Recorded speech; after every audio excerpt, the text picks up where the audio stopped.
આજે અષાઢ સુદ સાતમ છે, શનિવાર છે, 13/7/2024 વર્ષ છે. કાલે આપણે 47માં વચનામૃતમાં ચર્ચા કરી હતી. બહુ મહત્વનું છે. ભાગવતનિષ્ઠ ધર્મ પ્રધાન હોય તેને અહિંસા બ્રહ્મચર્યાદિક પોતાનો વર્ણાશ્રમ સંબંધી સદાચાર તેણે યુક્તો નિર્દંભપણે કરીને કરે. ભગવાન અને ભગવાનના ભક્તની સેવા ચાકરી કરી તેને સ્વીકૃતિએ યુક્ત વર્તે. શ્રીજી મહારાજ કહે છે, આ જગતમાં ભગવાન અને ભગવાનના ભક્તની સેવા મળવી એનાથી કંઈ દુર્લભ નથી. દુર્લભમાં દુર્લભ આ છે. અને સેવા થાય ક્યારે? તો કે એનો મહિમા સમજાય ત્યારે. ભક્તનો મહિમા ન સમજાય તો સેવા કેવી રીતે થાય? રવાપર કચ્છ રવાપર ગામના વેલજીભા હતા. બહુ ભગવાનના ભક્ત હતા. એ વેલજીભા સવારે રવાપરના મંદિરમાં વહેલી સવારે આવે અને પોતે પૂજા પાઠ કચ્છના ગામડાઓમાં પહેલે, અત્યારે તો બહુ ખબર નહીં, પણ પહેલે બધા મંદિરોમાં સવારે ઘરેથી પૂજા કરવા આવતા. કારણ કે ઘરે પાણીની વ્યવસ્થા એટલી બધી ન હોય અને મંદિરમાં બોર હોય, પાણીનો ટાંકો મોટો હોય. બધા લોકો ત્યાં સ્નાન વિધિ કરે અને સ્નાન વિધિ કર્યા પછી આ પૂજા પાઠ મંદિરમાં કરે. આવું નિયમ હતું બધાને. વેલજીબા સવારે આવે વહેલા ઉઠીને. એનો છોકરો મોહન પણ આવે, સ્નાન કરે. સ્નાન કર્યા પહેલાં એક પોતળી બાંધે અને જે પટેલના છોકરાઓ જે દાંતણ કર્યા હોય અને દાંતણની ચીરો આડી અવરી નાખી દીધી હોય. આપણો અનાધિકારનો રિવાજ છે. ક્યાં મહારાજે એટલા માટે તો વચનામૃતમાં એમ કહ્યું, વચનામૃતમાં શું શિક્ષાપત્રીમાં 32મા શ્લોકમાં કહે છે, થાનેષુ લોકશાસ્ત્રાભ્યમ નિષિદેષુ કદાચલમ મલમૂત્રોસ્નમ ચ ન કાર્યમ સ્થિવનમ તથા. અને મહારાજે એટલા જ માટે તો આગળ જે ધર્મ છે તેને ઉપવિશ્ય ચૈકત્ર કર્તવ્યમ દંતધાવના સ્નાત્વા સ્તંભુનાદૌષે પરિધાર્યમ ત વાસસી. એ શ્લોક 50મો છે. તો 50મા શ્લોકમાં મહારાજ એમ કહે છે કે કેવી રીતે દાંતણ કરવું, કેવી રીતે કોગળા કરવા, ક્યાં થૂકવું, ક્યાં ન થૂકવું, આ બધી વિધિ બતાવી છે. તેમ છતાંય અનાધિકાળથી આપણા દેશમાં ચાલ્યું આવે છે. ગમે તેવું કરીએ, ગમે તેવો ઉપદેશ કરીએ, પણ ઉપદેશ અડે નહીં. એ જ જ્યારે વિદેશમાં જાય ત્યારે સીધા ચાલે. કારણ કે અહીંયા કોઈ દંડની વ્યવસ્થા નહીં, પોલીસની એવી કારકિર્દી નહીં. ત્યાં કારકિર્દી ભયંકર છે. દંડ ચડી જાય, લાયસન્સ બંધ થઈ જાય, રખડતો થઈ જાય, એટલે બહુ ભયથી ચાલે છે. દુબઈ જેવા દેશ આખા દંડ ઉપર જ ચાલે છે, કોઈ ટેક્સ નથી. કારણ કે એ બધાય સીધા ચાલે છે ત્યાં. પણ આ આપણે પહેલેથી નિયમ એવું છે, ગમે તે માડું ચાલે. એક કંઈક ગુજરાતની વાત નથી, આખા ભારતમાં એવું છે. શુદ્ધિકરણની વાત નથી. ગમે તે થૂકીએ, આટલું બધું ઉપદેશ કરીએ તો એ ગમે એટલા છોકરાઓ ગમે તે થૂકે છે, ગમે તે જગ્યાએ. એટલે શ્રીજી મહારાજે એમ કહ્યું અહીંયા કે હંમેશા માટે સંગ શુદ્ધિ અંગ શુદ્ધિ છે. શુદ્ધિ તમે સરસ રાખશો તો પોતાની હંમેશા પવિત્ર. જ્યાં ઇન્દિરાબેન કહેતા, જ્યાં શુદ્ધતા ત્યાં પ્રભુતા છે. જ્યાં શુદ્ધતા છે ત્યાં પ્રભુતા છે. ચોખ્ખાઈ છે તે ગંદકીમાં ભગવાન ક્યાં રહી શકે? તો એ બધા દાંતણ પટેલના છોકરાઓ આડાબરા નાખી દે, ગંદકી કરે. તો વેલજીભા આવે અને બધો સાવેણો લે અને બધું સફાઈ કરી નાખે. ચારે બાજુ કચરો બધો એક બાજુ નાખી પાણીથી ધોઈ અને સાફ કરે. થોડા મોડા આવે એટલે બધા છોકરા દાંતણ કરીને ચાલ્યા ગયા હોય. એનો છોકરા એક પેલા મોહનને કહ્યું કે અધા તો કે એ ક્યાં કરતા, આ શું કરો છો? એ બધા કોણ બીજા દાંતણે, કોણભી એટલે પટેલિયાના દાંતણ છે, તો મળે કોણ બીજા દાંતણ એ કચ્છી ભાષામાં. તારી વેલજીભા કે બેટા કોણ બીજા દાંતણ નહીં, એ મળે મુક્ત અહીંયા આતે, મુક્ત કા દાંતણ, અહીંયા મુક્તનો દાંતણ છે. મુક્ત સવારે દાંતણ કરવા આવે અને એ આ સેવાનું નિયમ એવું છે, નિર્દંભપણે સેવા કરવી. અને મહારાજ કે આ જગતમાં મહિમા નથી તો સેવા ક્યાં છે? મહિમા નથી તો સેવા ક્યાં છે? એનો મહિમા હોવો જોઈએ. જીવુબા ને લાડુબા પોતાને ત્યાં ઘરે પોતાના દરબારમાં કંઈક દેશ દેશના હરિભક્તો આવે એના રોટલા જમાડે. દરરોજ તો કંઈ રસોઈયો ક્યાં રસોઈયાનું ખર્ચ થતું હતું, ત્યારે મહારાજનો રસોઈયો હોય. આ બધા મહેમાનોને આ જીવુબા ને લાડુબા જમાડતા હતા. 5 આવે, 10 આવે, 15 આવે ને રોટલા બને. રોટલા મળતા ત્યારે એવો કે શિરોપુરી ન હોય, પ્રસંગ હોય ત્યારે હોય, તો એ રોટલા ઘડવા જમાડવા આવી સેવા કરતા. મહારાજ કે આટલા બધા હરિભક્તો આવે છે અને તમને આ બધી ઉપાધિ થાય છે, તો અમે કંઈક વિચારીએ. એમ મારે શું વિચારશું? મારે કે આ રીતે રહીએ તો તમારે રાત્રિ દિવસની ઉપાધિ, એને કરતાં બીજે ચક ચાલે જાય. મહારાજ તમે રહો છો ત્યારે દેશ દેશાંતરોના મુક્ત આવે છે અને એની સેવા મળે છે. નહીં તો અમે કંભાગી બની જઈએ, અમને સેવા ન મળે. આ તો મુક્તની સેવા છે. આવું તો અમારું સદભાગ્ય ક્યાંથી હોય? એટલે શ્રીજી મહારાજ નિર્દંભપણે કરીને ભગવાન અને ભગવાનના ભક્તની સેવા ચાકરી કરવી, તેને વિશે પ્રીતિએ યુક્ત વર્તે, પરાણે નહીં, આનંદ વર્તે એને. આહા, આજે મારું સદભાગ્ય છે. નારણપુરામાં એક છોકરો હતો. મંદિર સાંજે બધું પતી જાય, ચેષ્ટા પતી જ એટલે વાળે. પછી જ્યારે બહુ મોટો માણસ છે, ત્યારે કોઈ આવ્યું ન હોય ત્યારે એમ કે હાશ આજે આ લાભ મળી ગયો. 2-5 જણા વારે તો લાભ ના મળે, આજે કોઈ નથી આવ્યું તો મને લાભ મળી ગયો. ત્યારે એમ ના થાય કે જો મારા કોઈ આવ્યા નહીં, મારે એકલાને કરો. ના ના ના ના, આજે લાભ મળી ગયો. આજે ભગવાને દયા કરી મને આવો અવસર આપી દીધો. આજે કોઈ નહીં, મને સેવાનો લાભ મળ્યો. પ્રીતિએ યુક્ત વર્તે અને ભગવાનના મંદિર કરવા તથા ભગવાનને અર્થે બાગ બગીચા કરવા તેની વિશે રુચિ વર્તે. ગુણાતીતાનંદ સ્વામી કે મંદિર નથી તો સત્સંગ નહીં ટકે. મંદિર જ્યાં જ્યાં છે, ગુજરાતમાં કે ગુજરાત બહાર, ત્યાં આછો પાત્રો બી સત્સંગ છે. મંદિર હશે તો જ. આ એક ગોરિયા ગામ છે, આપણો કાલુપુર વિસ્તારનું ગામ છે, એ ઠાસરા જોડે. તો એમાં એવું થયું, એક પૂજારી મરી ગયો, બીજો મરી ગયો, ત્રીજો મરી ગયો. પૂજા કરે મરી જાય, તેવો વાપો થઈ ગયો. પૂજા ઠાકોરજીની કરે મરી જાય. તે ઘણી વાર પૂજારીની તકલીફ થઈ ગઈ, મંદિર જર્જરિત થઈ ગયું. ખરે કોણ મંદિર? પણ મહારાજના મંદિરમાં સેવા કરનારા કોઈને કોઈ મળી જશે. મહારાજ કે મારો દરબાર મારી રીતે થશે. મનુભાઈ બોમ્બેથી આવ્યા અને એને વિચાર કર્યો કે મારું ગામ છે, મારું વતન છે, હું સુખી માણસ છું અને આ ભગવાનનું મંદિર, મારા બંગલાએ સારા હોય છે, તો આ મંદિર કેમ આવું રહે? તો ગોરિયા ગામમાં આખું મંદિર રિપેરિંગ કરીને ટાઇલ્સ લગાવીને ચકાચૂંક કરી દીધું. અને પૂજારી મળે, ત્યારે માણસો ઘણા આવે છે દર્શન કરવા. એટલે ઠાકોરજીના મંદિરમાં કોઈ ભગવાન તો બેઠા છે જેને પ્રેરણા કરશે. એટલે તો મહારાજે એમ કહ્યું, નરનાળ દેવની ઈચ્છા હશે તો સત્સંગ વધો અને એની ઈચ્છા સત્સંગ ન હોય તો ઘટો. બાકી એની ચિંતા તમારે કરવાની જરૂર નથી. તમારે આટલું જ કરવાનું છે. મહારાજ કે ભગવાનના મંદિરો કરો અને ભગવાનના ફૂલ બાગ માટે બાગ બગીચા બનાવો. મંદિર બને ત્યાં સુધી એ જગ્યાએ કરો કે જ્યાં ફળ ફૂલ થઈ શકે, જ્યાં ફૂલ થઈ શકે, ઠાકોરજીને માટે સારા હાર થઈ શકે અને ઠાકોરજી દર સુગંધીમાન તાજા તાજા હાર પહેરે અને ભગવાનને રાજી કરે. એમાં રુચિ વર્તે, એમાં ભગવાનના ભક્તને રુચિ વર્તે. સંતો આ કહેવાનું નથી. સંતોને ભક્તો જે સાંભળતા હો તેને આ વાત કહેવાની નથી, જીવનમાં ઉતારવાની છે કે મારું અતિબળ ભાગી છો, આવો સત્સંગ મળ્યો છે, મંદિર મળ્યા છે. અને સ્વામિનારાયણ ગુણાતીતાનંદ સ્વામી કહેતા, મંદિરો અને સંત સિવાય તો આ સત્સંગ આગળ નહીં વધે ભાઈ. મંદિરો અને સંત સિવાય મંદિરોને આગળ. કાલના જ પ્રસંગમાં આધારાનંદ સ્વામીના ગ્રંથમાં સ્વામિનારાયણ ભગવાન વડતાલમાં બેઠા હતા અને મોટો સમયો થયો હતો. આ સમયમાં લગભગ 4000 સાધુ ભેગા થયા હતા. આપણે કહેવાય છે ને 500 પરમહંસો. અહીં મહારાજ વર્ણન કરે છે. મહારાજ કે 350 થી 3500 થી 4000 સંતો ભેગા થયા હતા.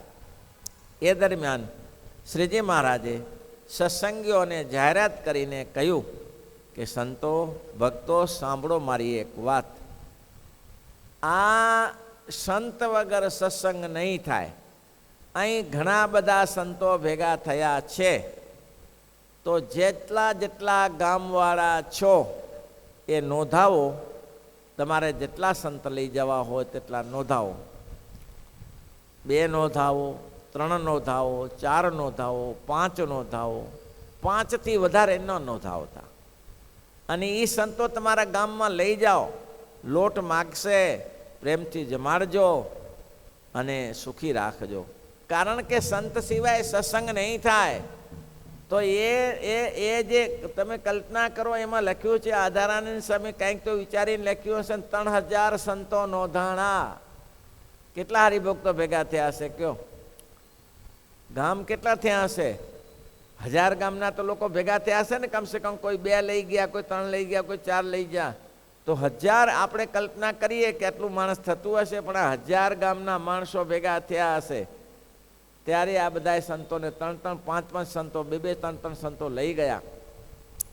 અને મહારાજે જતી વેળાએ કહ્યું, ભક્તજનો મારી વાત સાંભળો. સંતોનું તો તમે પોષણ કરશો, સંતોને તમે લઈ જાઓ. હરિભક્તો રાજી થયા કે આવો તો લાભ ક્યાં મળે? ગામોગામ સંતો મળે ને સત્સંગ થાય એવું તો ક્યાં મળે? મહારાજ ગમે તેમ કરીને અમે સંતોને જમવાનું પૂરું પડીશું. ચિંતા, પહેલે જમવાની તકલીફ હતી ભાઈ. એ તો અત્યારે રાજ કરીએ છીએ, મોટા પુરુષને પુણ્ય પ્રતાપે કરીને અત્યારે રાજ સંપત્તિ ભોગવીએ છીએ. ખાવા પીવાનું, રોટલાની ચા વાત છે, દાળ ભાત લાડુ ને ભજીયા બનાવો ને દરરોજ કોણ છે? ધુબાકા મારવાનું કોણ ના પાડે છે? ખાવા પીવાની કોઈ તમારી તાકાત હોય એ ખાઓ, એટક ના આવે એવી રીતે. વધારે પછી તો એવું થાય ત્યારે એક સંતને કીધું કે કઈ ખાવામાં એટક આવી ગયો. એમાં જ આવે ને ત્યારે શેમાં આવે? કીધું તમારી તાકાત હોય એટલું ખાઓ, પણ એટેક ના આવે એનું ધ્યાન રાખો ભાઈ. વિચારીને આહાર ને વિહાર યોગ્ય કરો. તે દિવસે આવી તકલીફો હતી. આજે તો લીલા લહેર છે ગુજરાતમાં. મહારાજ કે ઓહો હો, ક્યાંય ગુજરાત શું ઓર અવર જુઓ તો સુખી છે લોકો. ભગવાન સ્વામિનારાયણની કૃપા. અખંડાનંદ ભિક્ષુ લખે છે, આ દેશમાં લોકોને રોટલાના સાસા હતા, પણ યુપીમાંથી એક બ્રહ્મચારી વર્ણી આવ્યા અને ગુજરાતને ખેડ્યું ને ગુજરાતને માસુખિયા કર્યા. ખેડી નાખ્યો કે બ્રહ્મચારીએ. એક બ્રહ્મચારી. અખંડાનંદ ભિક્ષુક લખે છે.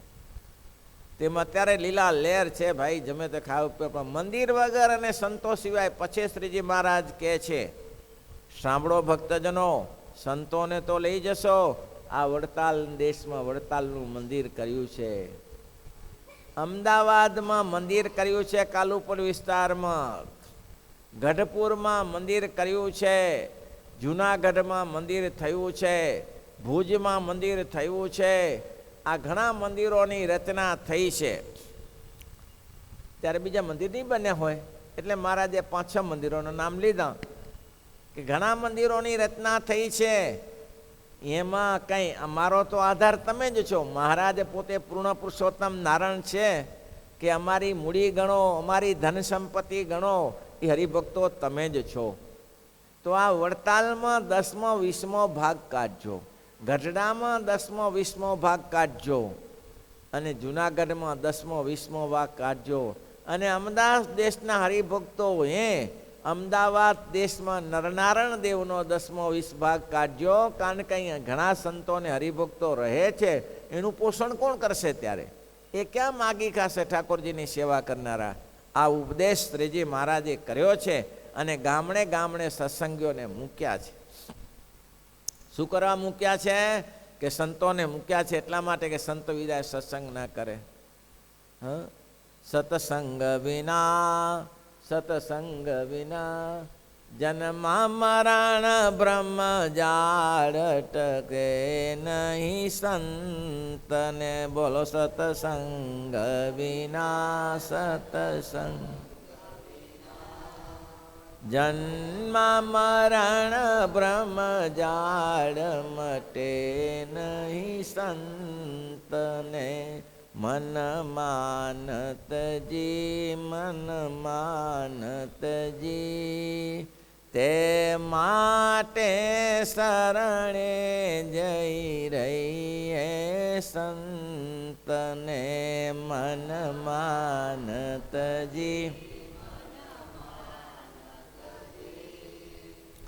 એ માટે શરણે જઈ રહીએ સંતને. સંતોને ધન્યવાદ છે, બ્રહ્મમુનિને, મુક્તાનંદ સ્વામીને, પ્રેમાનંદને, દેવાનંદને, કે સમય સમયના કીર્તન બનાવ્યા છે, સમય સમયના કીર્તન.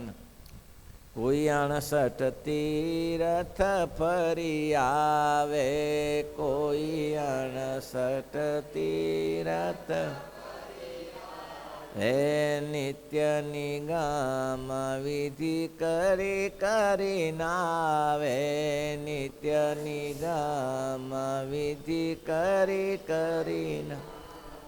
હે કદી જીવપણું તેનું નવ જાવે, કદી જીવપણું તેનું, સતસંગ વિના, સતસંગ વિના, જન્મ મરણ બ્રહ્મ જાળ મટે ન. કોઈ 68 તીર્થ કરી આવે, ચક્રો મારી મારીને પાછો આવે, પણ ગુણાતીતાનંદ સ્વામી કે પ્રગટ મળ્યા સિવાય કામ ન થાય, ભગવાન મળ્યા સિવાય કામ ન થાય, અને સંતના સમાગમથી થાય. જીવ પણ ટળે નહીં. હું દેહ છું, એ દેહ ભાવ મળતો નથી.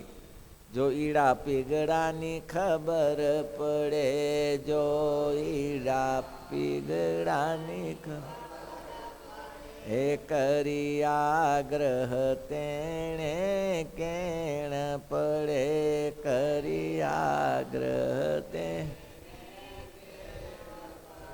હે તેણે ચિત્તમાં બમણો ફેર ચડે, તેણે ચિત્તમાં બમણો ફેર, સતસંગ વિના, સતસંગ વિના, જન્મ મરણ બ્રહ્મ જાળ.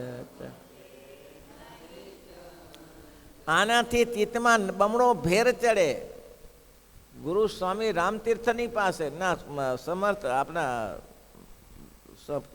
રામદાસ સ્વામીની પાસે એક મુમુક્ષુ ગયો, અને મુખ સ્વામી રામતીર્થની પાસે એને કહ્યું કે સ્વામીજી, હું 84 આસન જાણું છું. 84 આસન? તો 84 સ્વામી, 84 આસન નહીં, એની વિધિ જાણું છું, ફાયદા શું, નુકસાન શું, એ પણ હું જાણું છું. સ્વામી કે એમ બહુ સરસ કહેવાય તમારે તો.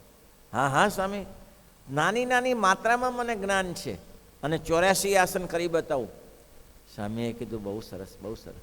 તમને 85મું આવડે? પેલો વિચારમાં પડી જાય. પતંજલિમાં સ્વામી 84 જ આસન છે, પતંજલિમાં 84 જ આસન છે, તો 50મું નથી, 85મું નથી આવડતું? ના, કોઈ આવતું જ નથી. છે કયું? રામ શરણ આસન, હરિ શરણ આસન. કયું આસન? ભગવાનને શરણે જીયા સિવાય તમારા 84 નકામા છે. એટલે અહીંયા કે છો બમણો ફેર ચડે. એમાં તો ઈડા પીગળાની ખબર પડે, નાળી આમ ચડાવે ને તેમ ચડાવે ને, પાણી પીએ ને પાછળથી કાઢે ને આગળથી કાઢે, એમાં તો બમણો ફેર ચડે. પોતાને અભિમાન પોસાય છે. પણ મહારાજ કે કોઈ સંત સમાગમ કરે, કોઈ વાસ કરે જઈને કાશી, કોઈ વાસ કરે, એ કોઈ અન્ન ન ખાય રહે ઉપવાસી, કોઈ અન્ન ન ખાય રહે, એ મન તણી સર્વે હાસી, એ મન તણી સર્વે, સતસંગ વિના, સતસંગ વિના, જન્મ મરણ બ્રહ્મ જાળ ટળે નહીં. છેલ્લી કડીમાં સાર કહે છે, જો ફીર તો સંત સમાજ મળે, જો ફીર તો સંત, હે કરી આગ્રહ તેણે કેળ પડે, જો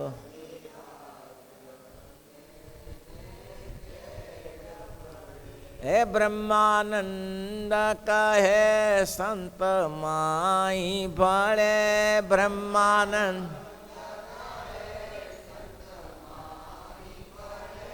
સતસંગ વિના જન્મ મરણ બ્રહ્મ જાડ ટળે. માં બાળકને ખાતા શીખાડે, પાણી પીતા શીખાડે, કપડાં પહેરતા શીખાડે, જાજુ જાતું બધું નિત્ય ક્રિયા માતા શીખાડે. આ સંત છે એ માં છે, ભગવાન છે, બાપની જગ્યાએ છે. તો સંતો શીખાડે. સંતો ક્યાં ખવાય? ખાવાની ખામી નથી, ખાવાની કોઈ ખામી નથી. તમે લાડુ લઈને આમ બજારમાં ખાતા ખાતા જાઓ તો શોભા ના લે તમારી. સમોસા બનાવ્યા હોય ને તમે બજારમાં જઈને હા કરીને બેસી જાઓ, એ તમારી શોભા નથી. ક્યાં ખાવું, ક્યાં પીવું એ સુખી જાણી લેવું જોઈએ. સંતોએ અનાજવાળી વસ્તુ કોઈ હોય તો એ અનાજની શ્રીજી મહારાજે આ ઉપદેશ રહીબાઈને કર્યો છે. કુંડળ ગામમાં રહીબાઈએ કહ્યું, મહારાજ તમે અમારું કેમ જમતા નથી? ત્યારે મહારાજે કીધું, અમે જમતા નથી ને જમશું એ નહીં, પણ અમે જમીશું. તમે દૂધમાં બનાવ્યું હોય, કેળના પાણીમાં ચોખ્ખું બનાવ્યું હોય તો અમે જમીએ, તે સિવાયની પાણીની તમે જમતા નથી. અને જો તેમાંય તમે કોઈ ફ્રૂટ લાવ્યા હશો તો અમે તમારા સન્મુખ જમીશું. ફ્રૂટ તમે લાવ્યા હશો તમારા સામે બેસીને જમીશું, ફળ ફૂલ જમીશું. પણ અનાજ કોઈક હશે તો કોઈ ગ્રસ્તાશ્રમી અડી જાય એવી રીતે અમારા સાધુ જમતા નથી. શું કીધું? ગ્રસ્તાશ્રમી તમે કોઈ અનાજ જમતા હો અને કોઈ ગ્રસ્તાશ્રમી અડી ગયો તો એક દિવસનો ઉપવાસ શ્રીજી મહારાજે નક્કી કર્યો છે. આ શીખી રાખવું જોઈએ. જમવાનું ઘણું છે, ભંડારમાં જઈને જમી લો. એકવાર જમો, બે વાર જમો, ત્રણ વાર જમો, એમાં કોઈ નિષેધ નથી. એકવાર જમો તો સારી વસ્તુ છે, પૂર્ણાનંદની જેમ. પણ તમે જમવું એટલું જમો, કોઈ ચિંતા નહીં, પણ તમારી મર્યાદા તો હોવી જોઈએ. હો ભાઈ, મર્યાદા વગર ના ચાલે, ગમે તેમ ના ખવાય. એક સંત અમે જમતા બદ્રીનારાયણ જતા હતા, મોટા મારા શ્રી સાથે હતા. હવે એને ચા પીવાનું થયું, તે હોટલમાં ચા પીવા બેઠા હતા. મહારાજ આવી ગયા તે ગાઢ જમવા. મારે કે સ્વામી શું કરો છો? તો કે મહારાજ જરા આમ જરા. મહારાજ કે હવે હું જરા કે આમાં આવું ત્યારે એ નથી શોભા. શોભા છે ગ્રસ્તો ખાતા હોય એની જોડે નાસ્તો કરવા ભેગા બેસી જઈએ. ગ્રસ્તો નાસ્તો કરતા હોય એની જોડે નાસ્તો કરવા ભેગા બેસી જઈએ તો એ સાધુનું કંઈ રહે? પેલા એક સાધુ કહેતા હતા ને કે અમારે એવું છે કે કેવું કે ચા સવારે પીએ તો રકાબી એની હોય ને મારી હોય તો બેયની અલગ અલગ ચાલે. એની હું લઉં ને મારી એ લે તો વાંધો ના આવે બહુ કે. હવે આમાં ક્યાં થાય? એક ગ્રસ્તને પૂછ્યું, અલ્યા મૂર્ખ, તમાકુ ખવાય? તમાકુ ખવાય? તો કે શું ખવાય? ત્યારે તમાકુ જ ખવાય ને બીજું શું ખવાય? અલ્યા મેં કીધું આવો સત્સંગ મળ્યા, આવા સંતો મળ્યા ને હવે તમાકુ ખાતા તમને શરમ ના આવે? તો કે આ શીખ્યા ક્યાંથી? સંતો પાસેથી શીખ્યા છીએ, અમે ક્યાં ખાતા હતા. લ્યો શું કાઢો લ્યો તમે આમાંથી? તમે કાઢો શું? લોકો રાડો પાડી પાડીને થાકી જાય અને પછી એમ કે સારા સંતોની પાસે આની પાસે જાય છે ને અમારી પાસે નથી જતા. બધા મારી પાસે લોકોને કંઈક લેવું છે, કંઈક હોવું તો જોઈએ ને ભાઈ. તમારી પાસે કંઈક હોવું તો જોઈએ ને. પણ તમારી પાસે લુખે લુખા હો તો તમારી પાસે શું કરે? કેવું સરસ લખ્યું છો. ફીર તો સંત સમાજ મળે જો ફીર.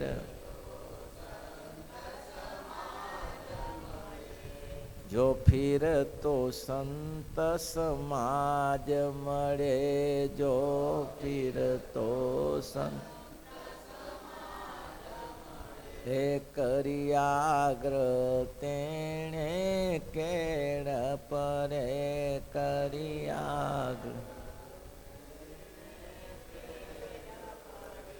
બ્રહ્મા મુનિ કહે સંત માહી ભળે, કહે બ્રહ્મા મુનિ સંત માહી ભળે સતસંગ.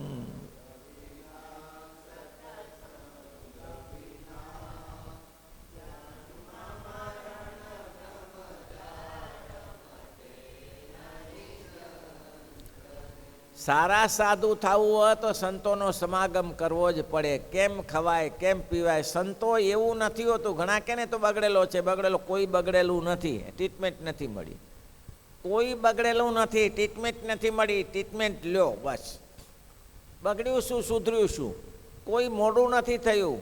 આ તમે બધા જીવન 20, 22, 25 વર્ષના છો, શું બગડી ગયું? હજી સુધારવાનો ઘણો સમય છે. સત્સંગમાં ઘણો સુધરી જશે. બાકી મહારાજ કે આનું ધ્યાન રાખતા કેટલું સરસ હોય. વચનામૃત છે, વિચાર કરો. આવા મહારાજ કે મંદિરો અથવા સંતો સિવાય સત્સંગ નહીં થાય. શ્રીપતિ શ્રીધર